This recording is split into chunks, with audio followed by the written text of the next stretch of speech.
Welcome to my channel Shatabdi's kitchen. Shatabdi's কিচেনে তোমাদের সবাইকে স্বাগত।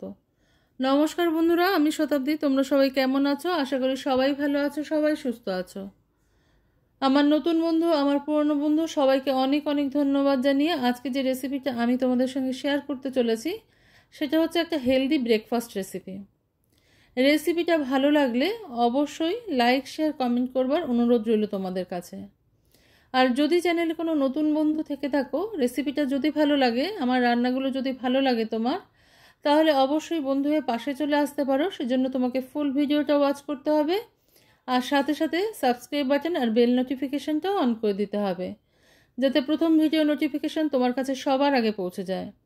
আমি আজকে এই ব্রেকফাস্টে সার্ভ করছি একটা চাটনির সাহায্যে। এই চাটনির রেসিপিটাও তোমাদের সঙ্গে আজকে আমি শেয়ার করে দেবো। শুধুমাত্র এই রেসিপিটার জন্য নয়, যে কোনো কিছুর সাহায্যে কিন্তু তোমরা এই চাটনিটা খেতে পারো। এটা খুবই সুন্দর হয় খেতে। তাহলে চলো দেখিয়ে দিই আমি কিভাবে এটা তৈরি করলাম। একটা গ্রাইন্ডিং জার নিয়ে নিয়েছি, এর মধ্যে নিয়ে নিলাম 1 কাপ পরিমাপের সুজি। নিজেদের পরিমাপ মতন নিয়ে নেবে। 1 কাপ সুজির জন্য দেখো আমি 1 কাপ দই নিয়েছি। এটা কিন্তু ঘরে পাতা টক দই। এবার এটাকে আমি ভালো করে ব্লেন্ড করে নেব। ছোট দানার সুজি, মোটা দানার সুজি, বড় যেরকম হোক, তোমরা এটাকে সহজেই কিন্তু করে নিতে পারো। একটা বাটিতে আমি ঢেলে নিলাম। এবার এর মধ্যে মিশিয়ে দেবো সামান্য একটু নুন। আমরা সবাই জানি যে সুজিকে একটুখানি সময় রেস্টে রাখলে এই সুজিটা কিন্তু ফুলে ওঠে। সেই জন্য আমি নুনটা ভালো করে মিশিয়ে নিলাম। মিশিয়ে নিয়ে কিছুক্ষণ সময় এটাকে রেস্টে রেখে দেবো। সুজিটা রেস্ট নিতে নিতে আমরা এখানে তৈরি করে নেবো দেখো চাটনিটা। চাটনিটার জন্য আমি কিছুটা চিনেবাদাম নিয়েছি, ভাজা চিনেবাদাম। তো আর নিয়ে নিয়েছি ভাজা ছোলার ডাল। শুকনো খোলায় ছোলার ডালটা একটুখানি ভেজে নিয়েছি আমি। 2টো কাঁচা লঙ্কা, ঝালটা যে যার নিজেদের প্রয়োজন মতন দেবে। একটুখানি আদা আর কয়েক কোয়া রসুন দিয়ে আমি চাটনিটাকে একটু শুকনো ঘুরিয়ে নেব। মানে এই উপকরণগুলোকে শুকনো ঘুরিয়ে নেব। তারপরে একটুখানি জলের সাহায্যে ঘুরিয়ে নিয়ে আমাদের কিন্তু চাটনিটা তৈরি হয়ে যাবে। তবে এখানেই শেষ না, চাটনিটায় দেখতে পাচ্ছ টেক্সচারটা কীরকম হয়েছে। চাটনিটায় আমাদের একটা তড়কা দিতে হবে। সেই জন্য আমি একটা তড়কা প্যান নিয়ে নিয়েছি। দেখো নিয়ে নিয়েছি একটুখানি জিরে, গোটা জিরে, আর একটা শুকনো লঙ্কা। দিয়ে দিলাম একটুখানি পরিমাণে রিফাইন অয়েল। সর্ষের তেল থাকলে সেটাও ইউজ করতে পারো তোমরা। তোমাদের কাছে যে কোনো ধরনের তেল থাকবে সেটাই ইউজ করতে পারো। সাদা তেল, সর্ষের তেল, অলিভ অয়েল, যে কোনো তেল। দিয়ে দিলাম সামান্য একটু হিং। এবার আমি এর মধ্যে দিয়ে দেবো সামান্য একটুখানি হলুদ। হলুদের গুঁড়োটা যদি আমি এই তেলের মধ্যে অ্যাড করি, তাহলে কিন্তু চাটনির মধ্যে যখন আমি এই তরকাটা দেব, চাটনির কালারটা ভীষণ সুন্দর আসবে। তো নিজেরা একবার ট্রাই করে দেখতে পারো বাড়িতে কেমন লাগে। কিছুটা কারি পাতা আমি দিয়ে দিলাম এর মধ্যে। কারি পাতাটা দিয়ে ভালো করে নেড়ে চেড়ে এটাকে আমি ভালো করে ভেজে নেব। কারণ কারি পাতা যদি ভালো করে না ভাজো, তাহলে কিন্তু এর গন্ধটা পুরোপুরিভাবে ছাড়ে না। তো কারি পাতাটা কাঁচাও থেকে যায়, সেই জন্য ভালো করে আমাদের ভেজে নিতে হবে। এটা সম্পূর্ণ ভাজা হয়ে গেলে এটাকে এবার আমি চাটনির মধ্যে যোগ করে দেবো। চাটনির মধ্যে যোগ করে দিয়ে এটাকে আমি ভালো করে মিশিয়ে নেব। তাহলে কি হবে, এই যে ফোড়নের গন্ধটা আছে এটা কিন্তু ভালো করে চাটনির সাথে মিশে যাবে। আর মিশে গিয়ে এর ফ্লেভারটা কিন্তু খুব সুন্দর আসবে। অবশ্যই বাড়িতে ট্রাই করবে। যে কোনো কিছুর সাহায্যে খেতে পারো তোমরা এটা। ইডলি, ধোসা, যে কোনো কিছুর সাহায্যে খেতে পারো। এমনি রুটির সঙ্গে খেতেও ভালো লাগে। তো চলো এবার এটাকে আমরা কিছুক্ষণ ঢাকা দিয়ে রাখি, যাতে গন্ধটা পুরোপুরি এর মধ্যে ঢুকে যায়। এবার যে ব্যাটারটা আমি তৈরি করেছিলাম, রেস্টে রেখেছিলাম, এবার দেখো এটার মধ্যে আমি মিশিয়ে নেব কিছুটা পরিমাণ কোচানো পেঁয়াজ। পেঁয়াজটাকে খুব ফাইন করে আমি কুচিয়ে নিয়েছি। অবশ্যই এরকম করেই দেবে। কিছুটা ক্যাপসিকাম দিয়ে দিলাম আমি, আর দিয়ে দেবো কিছুটা পরিমাণ টমেটো কুচিয়ে রাখা। তোমরা চাইলে কিন্তু যে কোনো ভেজিটেবল ফাইন করে কুচিয়ে এর মধ্যে অ্যাড করতে পারো। আমার কাছে যতটুকু ছিল আমি ততটুকুই ব্যবহার করেছি। দিয়ে দেবো 1 চামচ তেল এর মধ্যে, দিয়ে ভালো করে মিশিয়ে নেব।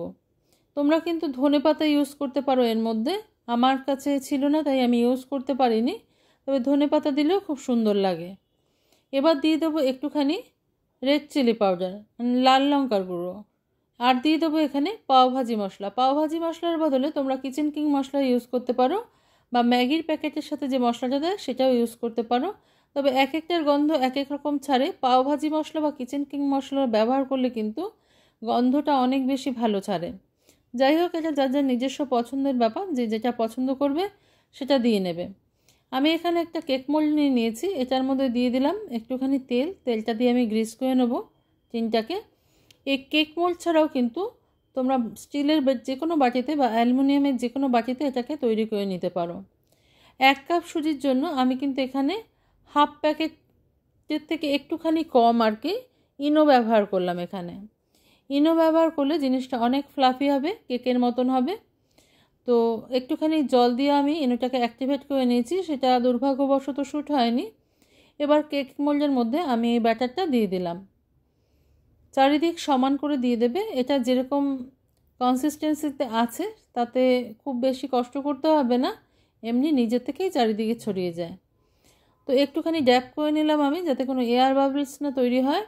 এবার উপর থেকে একটুখানি লাল লঙ্কার গুঁড়ো দিয়ে দিলাম, আর দিয়ে দিলাম একটুখানি পাওভাজি মশলা, দেখতে সুন্দর লাগবে সেই জন্য।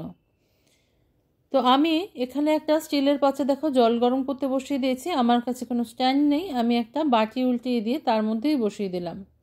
যারা আমার পুরনো বন্ধু আছো তারা জানো আমার কাছে কোনো স্ট্যান্ড নেই, আমি এইভাবে বাটি উল্টিয়ে কিন্তু ভাপে করে থাকি। তো যাই হোক, এটাকে দিয়ে 15 মিনিট আমি হাই হিটে ভাপটা দিয়ে নেব। এই স্টিমটা দিয়ে নেবার পর 15 মিনিট বাদে আমি ফিরে আসব। দেখো ফিরে এলাম 15 মিনিট বাদে। এটা কিন্তু আমাদের তৈরি হয়ে গেছে। 15 মিনিট সময় কিন্তু হাই হিটে ফুটিয়ে নিলে এটা তৈরি হয়ে যায়। একদম তৈরি হয়ে গেছে। তবু আমি একটা চামচের সাহায্যে তোমাদের দেখিয়ে দিচ্ছি। আমি কাঁটা চামচ দিয়ে চেক করে নিলাম, তোমরা চাইলে কোনো কাঠি দিও বা টুথপিক দিও চেক করে নিতে পারো, যেরকম তোমাদের সুবিধা হবে। এটা তৈরি হয়ে গেছে। এবার আমি এটাকে তুলে নেব। তুলে নিয়ে খুব ভালো করে ঠান্ডা করে নেব। ঠান্ডা করে না নিলে কিন্তু জিনিসটা কেক মোল্ডের গায়ে লেগে থাকবে।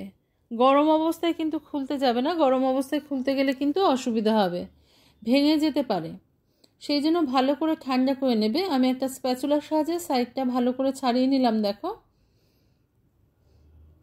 যেরকম করে আমরা কেক তৈরি করি ঠিক সেই রকম করেই তৈরি করতে হবে ভাপে। আর এটা খেতে কিন্তু অসাধারণ হয়, আর খুব হালকা ফুলকা খাবারও হয়। সুজিটা আমাদের শরীরের পক্ষে ভালো, টক দইটাও ভালো, সঙ্গে রয়েছে নানান রকম ভেজিটেবল যেগুলো আমাদের শরীরের পক্ষে উপকারী। এবার আমি তোমাদের একটা কেটে দেখিয়ে দিচ্ছি। দেখো এটা কতটা ফ্লাফি হয়েছে। তোমরা নিজেরা বাড়িতে না তৈরি করলে কিন্তু বুঝতে পারবে না, এটা খেতেও এবং দেখতেও দুটোতেই সুন্দর হয়। আমি একটা তুলে তোমাদের দেখিয়ে দিচ্ছি যে এটা কীরকম হয়েছে। অনেকটা ঠিক কেকের মতন হয়েছে দেখতে। দেখতে পাচ্ছ তোমরা নিশ্চয়ই ভেতরটা কতটা সুন্দর হয়েছে।